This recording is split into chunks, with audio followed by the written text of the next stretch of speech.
تا خلافت کی بنا دنیا میں ہو کر استوار، لا کہیں سے ڈھونڈ کے اسلاف کا قلب و زیر۔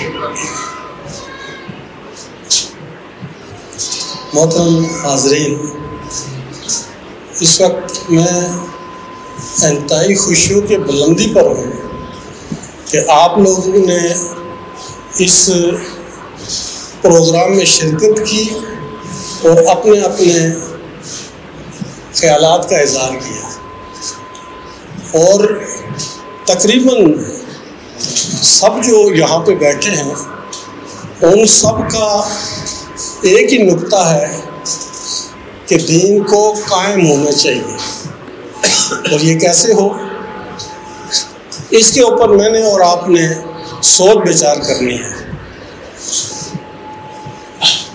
ہم نے سوچ بچار کہاں سے شروع کرنی ہے؟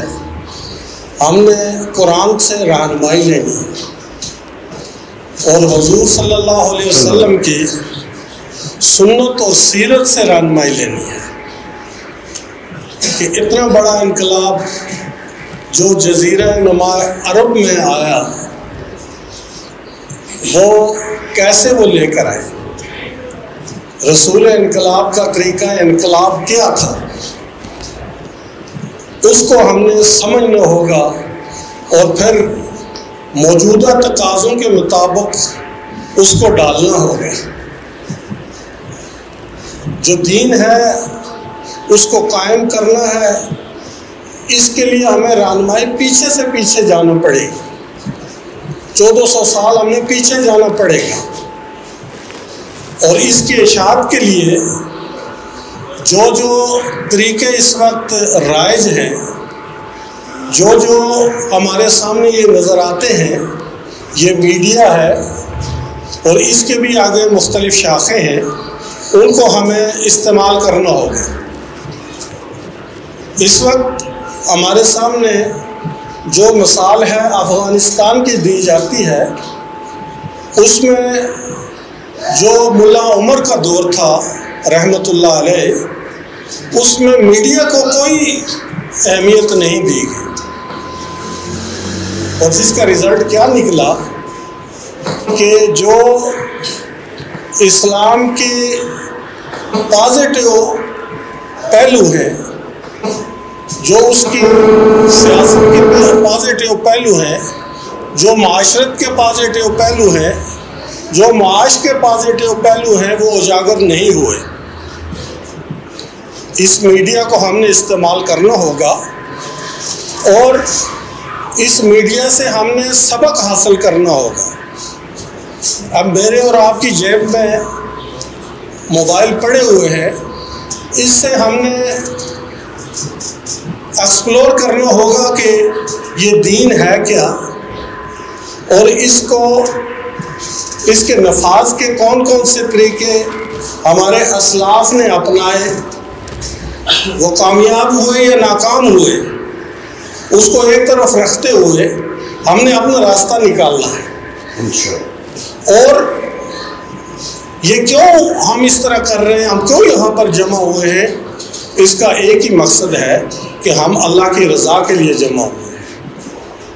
ہم سے یہ نہیں پوچھا جائے گا کہ تم اقامت دین کر کے آئے ہو یا نہیں آئے ہو، ہم سے صرف یہ سوال ہو سکتا ہے کہ تم نے اس میں اپنا حصہ کتنا ڈالا ہے۔ اب جہاں دین کی بات ہو رہی ہے تو اس کو سمجھنے کے لیے صرف میں اتنا عرض کروں گا کہ اس کے دو گوشے ہیں۔ ایک مذہبی گوشہ ہے جو انفرادی زندگی کے ساتھ اس کا تعلق ہے، اور اس کے ساتھ تین چیزیں اور جمع کر لیں، ہمارا سیاسی نظام، ہمارا معاشی نظام اور ہمارا معاشرتی نظام، پھر جا کے یہ دین بنتا ہے۔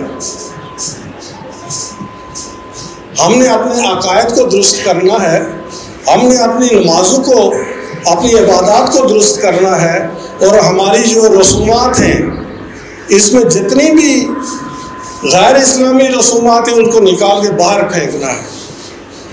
اس دین کو پہلے میں نے اور آپ نے اپنے دل کو قبول کرنا ہے، کہ ہماری دنیا اور آخرت کا نجات کا جو ذریعہ ہے وہ یہ دین اسلام ہے.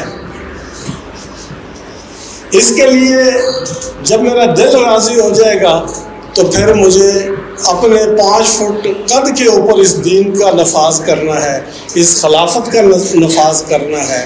پھر میں اپنے 5 مرلے جو گھر ہے اس میں اسلام کا نفاذ کرنا ہے. میں نے اپنے جو عقائد ہیں ان کو اپنے گھر والوں کو درست کرانے ہیں، اپنے جو رسومات ہیں، اپنی جو عبادات ہیں ان کو درست کرنا ہے، اور اپنے اوپر اقامت دین کا نفاذ کر کے پھر باہر نکل کے آواز لگانی ہے کہ یہ ہے اسلام اور اس کا نفاذ ہم چاہتے ہیں. اس میں یہ ہے کہ ہمارا سیاسی نظام بدل جائے، اللہ کی حاکمیت آ جائے.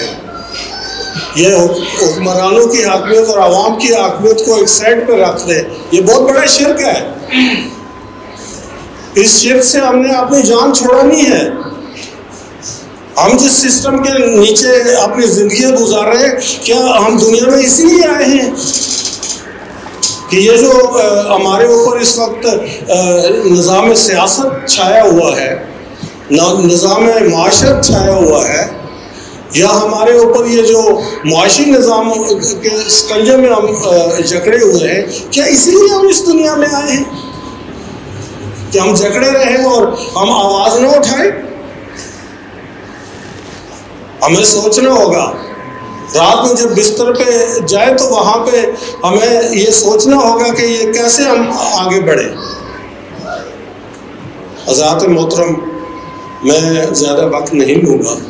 میں صرف آپ سے ایک گزارش کروں گا کہ یہ جو فورم بنا ہے اس میں تھوڑی سی ترقی ہونی چاہیے. اللہ پاک ذائقہ عطا فرمائے. میرے پاس احتشام الحق صاحب بیٹھے ہوئے ہیں، میں نے ان کے سامنے یہ دعوت رکھی تو یہ میرے ساتھ آنے کے لیے تیار ہیں. تو اب یہ ہے کہ میں اور آپ اپنے محلے داروں میں، اپنے رشتہ داروں میں، اپنے کولیگز میں یہ دعوت رکھیں کہ جب تک یہ امت مسلمہ ایک نہیں ہوگی، دین کا نفاذ نہیں ہوگا. اس وقت جو یہ امت داغوں میں بٹی ہوئی ہے، ان داغوں کو جوڑنے کی ضرورت ہے. ان کی رسی بنائیں گے اور رسیوں ملا کے ہم ایک کوڑا بنائیں گے جو طاغوت کے سر کے اوپر بجے